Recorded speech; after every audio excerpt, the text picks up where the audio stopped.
Assalamualaikum. Kembali lagi di channel saya. Sebelumnya, yang belum subscribe, tolong subscribe dan aktifkan tanda loncengnya supaya kamu tidak ketinggalan cerita-cerita menarik dari saya. Anehnya, jika warga mau menjual tanahnya kepada Nyai Aminah, seketika tanah tandus itu akan kembali menjadi subur. Bahwa sepotong kayu pun akan tumbuh jika ditancapkan di atasnya. Kalau seperti ini terus, ya bagaimana aku bisa memenuhi kebutuhan anak dan istriku? Sebenarnya apa yang menjadi rahasia kebun ini? Padahal aku pun melakukan hal yang sama dengan para petani yang menggarap kebun ini. Aku pun menggunakan bibit yang sama dengan apa yang mereka tanam. Meskipun harus jauh ke kota untuk mendapatkannya. Tapi kenapa? Kenapa kebunku selalu gagal panen? Gerutu Oni dengan suara pelan. Dia kemudian mengamati sebuah tambang merah di atas tanah. Tambang itu adalah tanda batas antara kebun milik Nyai Aminah dan orang lain. Aneh memang. Di saat orang lain memilih memasang pagar yang terbuat dari bambu atau yang lain sebagai pembatas, Nyai Aminah justru hanya memilih sebuah tambang berwarna merah. Oni hanya fokus terhadap tambang di bawah kakinya. Tanpa dia sadari, bebegik sawah yang tadinya berada jauh di sana, kini seolah-olah seperti berjalan dan sudah berada di hadapan Oni. Oni terkejut bukan kepalang setelah melihat bebegik sawah itu berdiri gagah di hadapannya dengan sebatang bambu yang menancap kokoh di atas tanah sebagai sanggaan untuk berdiri. Kedua mata Oni membelalak tidak percaya. Bagaimana mungkin? Siapa yang sudah memindahkan bebegik sawah ini? Sementara dia yakin bahwa posisi bebegik sawah itu tadi amatlah jauh darinya. Namun kini telah tertancap kokoh di hadapannya. Seketika, bulu kuduk Oni meremang. Tali tambang yang berada di genggamannya pun terjatuh. Tadi dia berniat memindahkan tali itu. Dia berpikir mungkin tali inilah yang membuat tanah menjadi subur. Oleh karena itu, Oni berniat untuk memindahkan tambang merah itu ke dalam tanah miliknya. Namun belum juga dia memindahkan tali tambang merah, bebegik sawah itu seperti sedang memergokinya. Tubuh Oni bergetar hebat. Manakala kini wajah bebegik sawah di hadapannya telah berubah menjadi amat menyeramkan. Wajah itu hancur dengan beberapa luka sayatan yang menganga dan terus-menerus mengeluarkan cairan kuning kental berbau amis. Kedua bola matanya hitam sempurna yang kini terlihat sedang menatap tajam kepada Oni. Beraninya kamu. Tiba-tiba, suara serak seorang lelaki terdengar menggema di telinga Oni. Dia mencari ke sekelilingnya dan tidak mendapati siapapun berada di dekatnya. Hanya dia dan bebegik sawah yang kini telah berubah menjadi amat menyeramkan. Sementara matahari sudah mulai tenggelam dan redup. Maafkan saya. Saya tidak bermaksud, ucap Oni sembari meringis bersimpu di hadapan sosok bebegik sawah itu. Seolah tidak menghiraukan permintaan maaf dari Oni. Tiba-tiba, wajah bebegik sawah itu berada tepat di hadapan wajah Oni. Mulutnya menganga lebar, sehingga bau busuk seketika menyeruak masuk ke dalam rongga hidung Oni. Mulut sosok itu seperti tengah menyedot sesuatu. Hingga tanpa sadar, mulut Oni pun terbuka dan sesuatu cahaya berwarna putih keluar dari dalam mulut Oni. Itulah yang dihisap oleh sosok bebegik sawah tersebut. Hingga akhirnya, Oni jatuh tersungkur ke tanah dan tidak sadarkan diri. Di rumah, Ija amat gelisah menunggu suaminya pulang. Tidak biasanya Oni pulang seterlambat itu. Sinta yang sedari tadi hanya duduk memperhatikan sang ibu pun akhirnya bangun dan mencoba menenangkan sang ibu. Bu, tenanglah. Mungkin Bapak sedang dalam perjalanan pulang, ucap Sinta.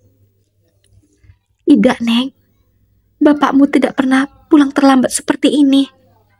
Ini sudah malam, dan bapakmu belum juga kembali. Perasaan ibu tidak enak, Neng, jawab Ija. Sinta mengerti perasaan sang ibu. Ya sudah, mari Bu, kita susul bapak ke kebun. Namun untuk berjaga-jaga, Sinta akan meminta bantuan kepada beberapa orang lelaki, ucap Sinta kembali. Ija setuju. Dia akhirnya menunggu Sinta yang sedang meminta bantuan kepada tetangga kanan dan kiri rumahnya. Sinta kembali dengan 4 lelaki yang masing-masing membawa obor dan senter di tangan mereka. Mari Bu, kita cari bapak, ajak Sinta. Ija mengangguk. Dia bergegas bergabung dengan Sinta.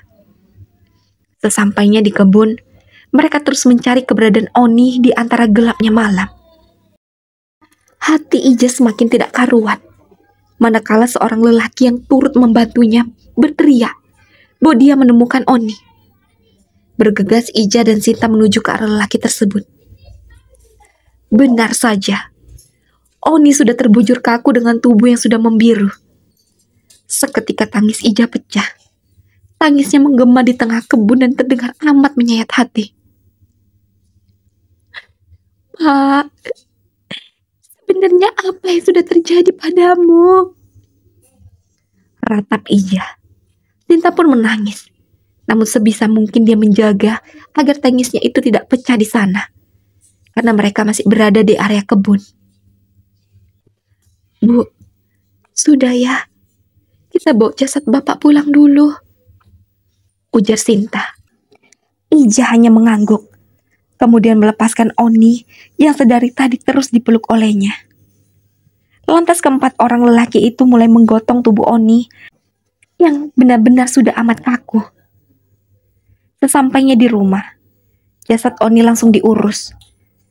Saat hendak dimandikan, mereka menemukan bekas gigitan ular di kaki kiri Oni.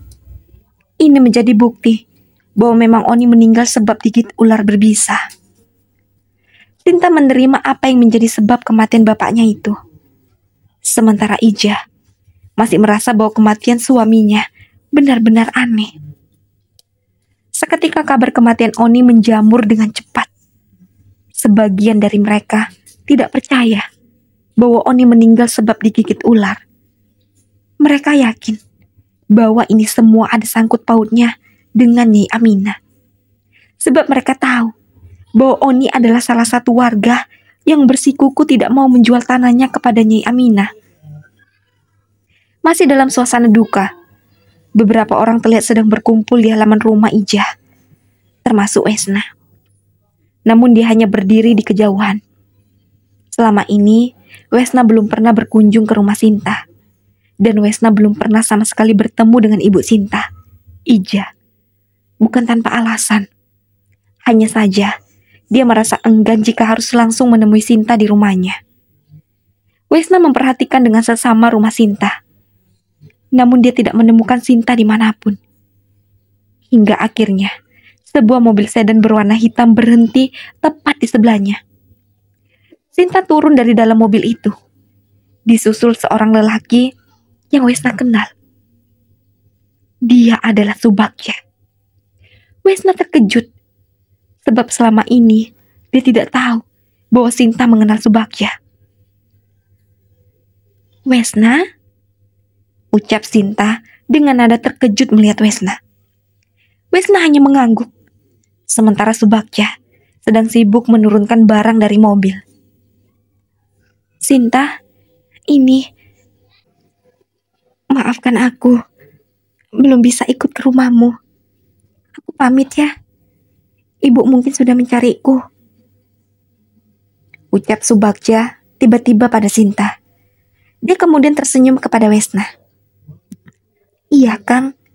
Terima kasih untuk semuanya ya, jawab Sinta. Subagja lantas pergi begitu saja. Ini hanya ada Sinta dan Wesna di sana. Kamu mengenalnya, Sinta? Tanya Wesna dengan nada datar pada Sinta. Dia kekasihku yang aku sering ceritakan kepadamu, Wesna. Jawaban Sinta membuat Wesna amat terkejut. Ternyata lelaki yang selama ini dibangga-banggakan Sinta adalah Subagja, kakak dari Sumiati dan putra sulung Nyai Aminah. Wesna terdiam. Dia bingung harus mengatakan apa pada Sinta tentang perasaannya selama ini dia pendam. Tentu itu adalah hal bodoh, mengutarakan perasaan kepada seseorang yang telah memiliki pasangan. Sinta, apa kamu tahu dia siapa? Tanya Wesna secara tiba-tiba. Sinta yang sudah bersiap untuk meninggalkan Wesna pun menghentikan langkah kakinya. Aku tahu, dia putra dari Nyai Aminah. Bukankah ibumu pun mengajar salah satu anak Nyai Aminah, bukan? Jawab Sinta dengan ekspresi dingin. Iya, tapi bukankah mendiang bapakmu amat sangat membenci Nyai Aminah? Dia membenci siapapun, tidak mempercayai siapapun, semenjak kehilangan calon anaknya di dalam kandungan. Bukankah kamu tahu tentang cerita itu? Bahkan selama kita berteman pun, kamu tidak pernah mau untuk menjumpai kedua orang tuaku, bukan? Kamu takut. Wesna, bahkan hubungan persahabatan kita pun tersembunyi. Ini ucapan Sinta benar-benar menusuk ke dalam hati Wesna. Ada sebuah anak panah yang menghujam dadanya. Sinta pergi melenggang begitu saja, meninggalkan Wesna yang terdiam seolah-olah membeku. Sikap Sinta berubah pada Wesna. Persahabatan mereka merenggang. Ini untuk sekedar menyapa. Wesna pun segan. Sementara Ija mulai mendapati sikap Sinta mulai berubah. Entah apa, seperti ada sebuah beban di atas pundaknya. Sinta lebih banyak merenung dan melamun. Neng Sinta, ada apa?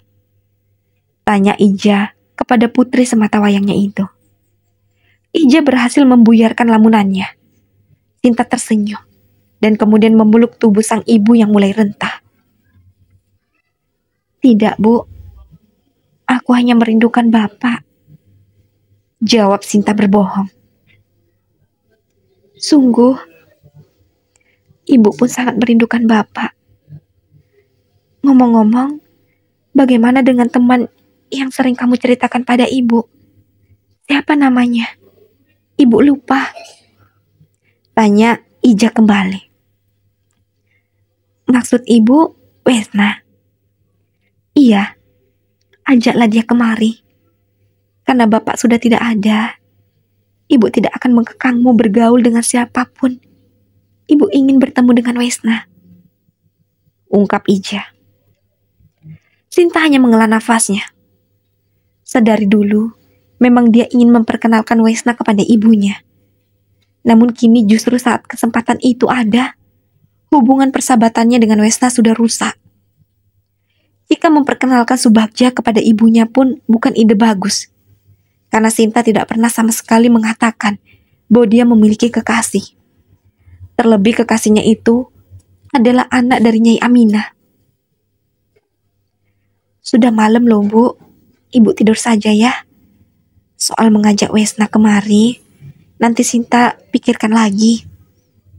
Ucap Sinta berusaha mengalihkan pembicaraan. Ija hanya tersenyum. Dia mengerti dengan situasi hati anaknya kini. Dia pun lantas masuk ke dalam kamar, meninggalkan Sinta seorang diri menatap langit malam dari balik jendela. Keesokan paginya, Sinta kembali menemui seorang dukun beranak yang sempat dia temui beberapa hari yang lalu.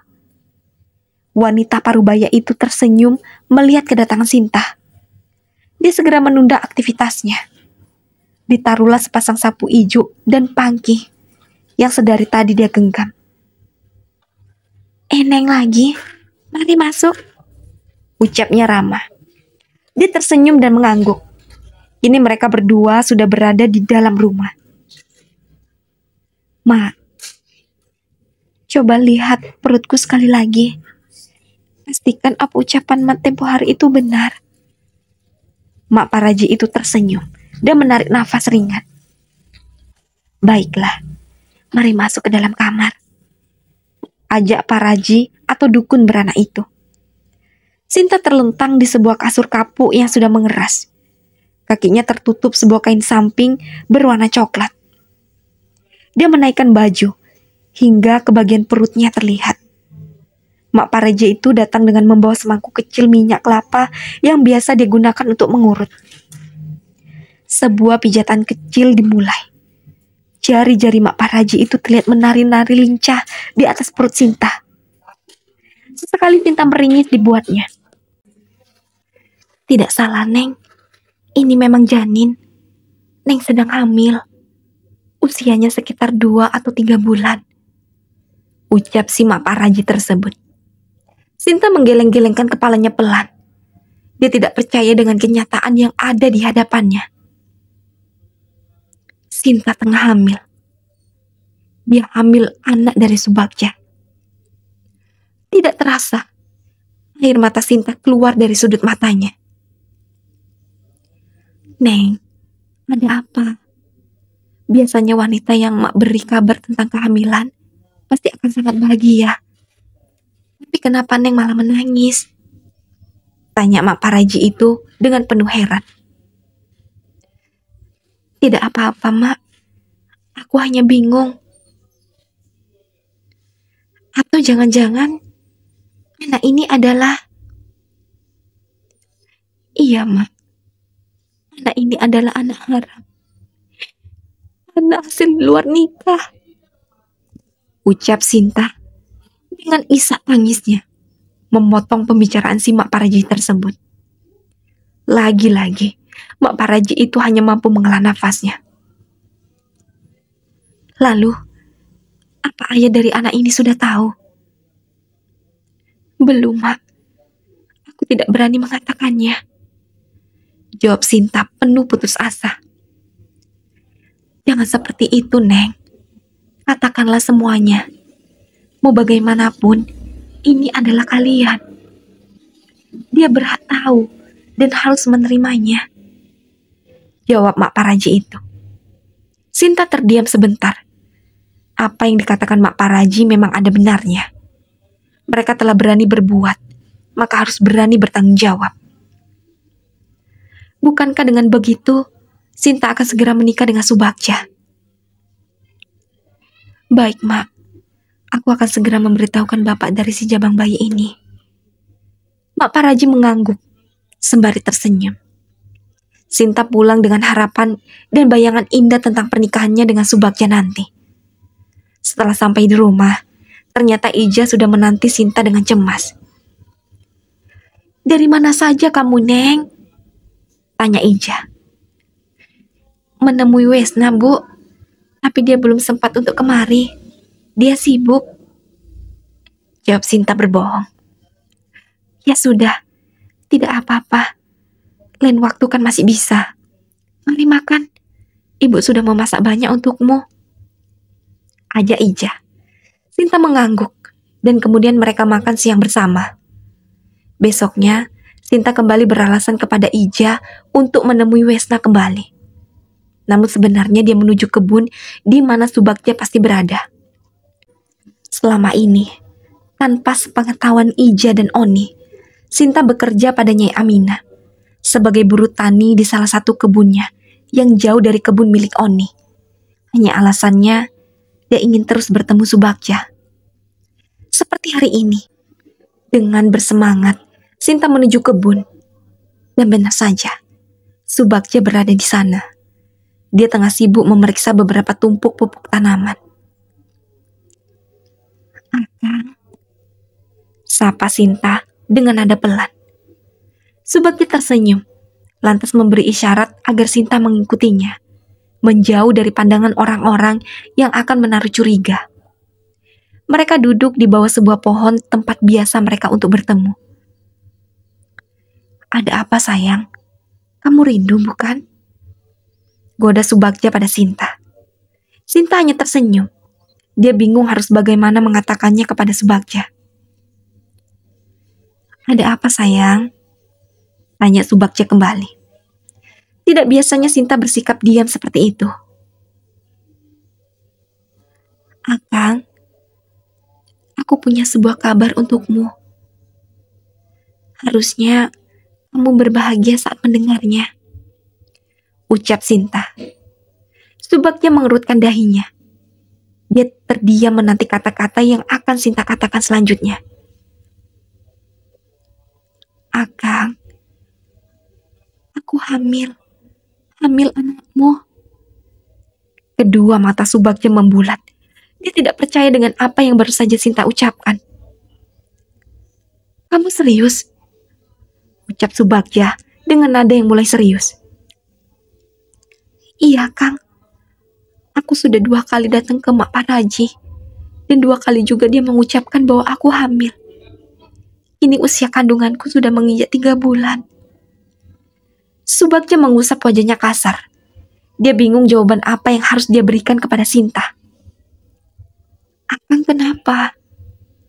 Akang tidak senang?" tanya Sinta ragu. "Akang senang sayang, tapi Akang harus memberitahukan hal ini kepada ibu Akang. Setelah itu, baru kita bisa bersama-sama membesarkan anak kita ini." Sinta mengangguk. Kini dia memiliki harapan. Setidaknya Subagja mau bertanggung jawab. Itu cukup membuat Sinta merasa senang. Subagja lalu memeluk lembut tubuh Sinta. Berkali-kali dia mencium kening wanita yang amat dia cintai itu. Di rumah. "Bodoh kamu!" Sebuah tamparan keras mendarat tepat di pipi Subagja. Wajahnya Aminah memerah. Nafasnya terengah-engah. Amarah menumpuk memenuhi rongga dada. "Sudah aku katakan agar kau menjauhi wanita itu. Ternyata kau masih terus menjalin hubungan dengannya," ucap Nyai Aminah sedikit berteriak. Subagja hanya terdiam sembari menunduk. Sementara Sumiati duduk di sebuah kursi yang agak jauh dari keduanya, dengan kedua tangan menyilang di atas dada. "Tapi kenapa, Bu? Kenapa? Aku mencintainya. Dia mencintaiku. Di mana letak kesalahannya?" "Kau tidak mengerti. Beberapa kali aku katakan, Sebab apa, Bu? Sebab dia anak dari Oni dan Ija. Hanya sebab itu. Sumiati pun mencintai seorang lelaki yang bahkan derajatnya lebih rendah dari kedua orang tua Sinta," ucap Subagja memotong perkataan Nyai Aminah. Lagi-lagi, sebuah tamparan mendarat ke atas pipi Subagja. "Jaga bicaramu. Keadaan kalian berdua berbeda."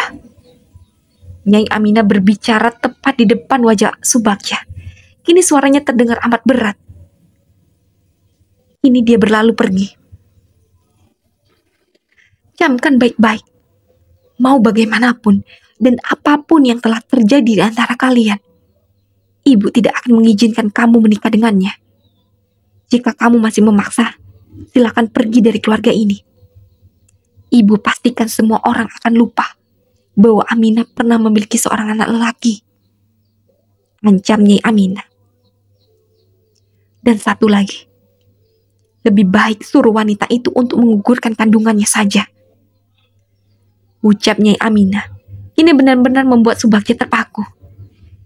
Dari mana ibunya itu tahu, sementara Subagja belum memberitahukan perihal kehamilan Sinta? Ternyata bukan Subagja saja yang terkejut mendengarnya. Sumiati pun menunjukkan reaksi yang sama. Kini Nyai Aminah telah masuk ke dalam kamarnya, meninggalkan Subagja dengan segudang bimbang di dalam hati. Sementara Sumiati pun berjalan acuh melewati Subagja. Keesokan harinya, Subagja sedang dalam perjalanan menuju kebun, yang biasa tempat di mana dia dan Sinta bertemu, sembari terus memikirkan bagaimana mengatakan semuanya pada Sinta. Dia ingin menikahinya, namun di sisi lain, dia tidak ingin namanya dicoret dari keluarga Nyai Aminah. Dia tidak ingin hidup miskin dan menjadi rakyat biasa. Dan benar saja, Sinta sudah datang. Dia tersenyum melihat kedatangan mobil Subagja. Tanpa basa-basi, Subagja memberi isyarat agar Sinta mengikutinya. "Bagaimana, Kang?" tanya Sinta penuh harap. "Gugurkan saja kandunganmu itu," ucap Subagja dengan nada dingin. Hati Sinta terasa amat sakit mendengar jawaban dari pujaan hatinya itu. "Tapi Kang, kenapa?" Bulir-bulir bening air mata mulai terlihat di sudut mata Sinta. "Bayi dalam perutmu itu belum jelas. Aku ingin seorang anak lelaki. Ibuku butuh seorang penerus." Subagja beralasan. "Baiklah, aku akan membesarkan kandungan ini sampai kita tahu apakah dia seorang lelaki atau bukan. Jika bayi ini seorang lelaki, apa harus mengakuinya?" ucap Sinta dengan nada menekan. Subagja terlihat acuh. Dia mengacak-acak rambutnya dengan kasar. "Terserah, tapi lebih baik jika kau gugurkan saja kandunganmu itu," Subagja berkata sembari berlalu pergi meninggalkan Sinta seorang diri. Sinta hanya bisa menangis, meratapi nasib yang terjadi padanya. Bayangan indah pernikahan dengan Subagja seketika kandas. Sinta berjalan gontai menuju rumah Wesna. Dia berharap Wesna bisa mendengar keluh kesahnya. Meskipun tidak memberi solusi, tetapi beban akan terasa ringan saat dibagi. Dia harap Wesna mau menerimanya, meskipun hubungan persahabatan mereka tengah renggang. Bukan Wesna yang menjauh, malah sebaliknya. Sintalah yang menjauhi Wesna. Baru sampai kakinya menginjak di teras depan rumah Wesna, tubuh Sinta mematung. Karena kini di hadapannya, dia melihat Wesna tengah duduk sembari bercengkrama riang penuh senyuman bersama seorang wanita yang dia kenal. Dia adalah Sumiati.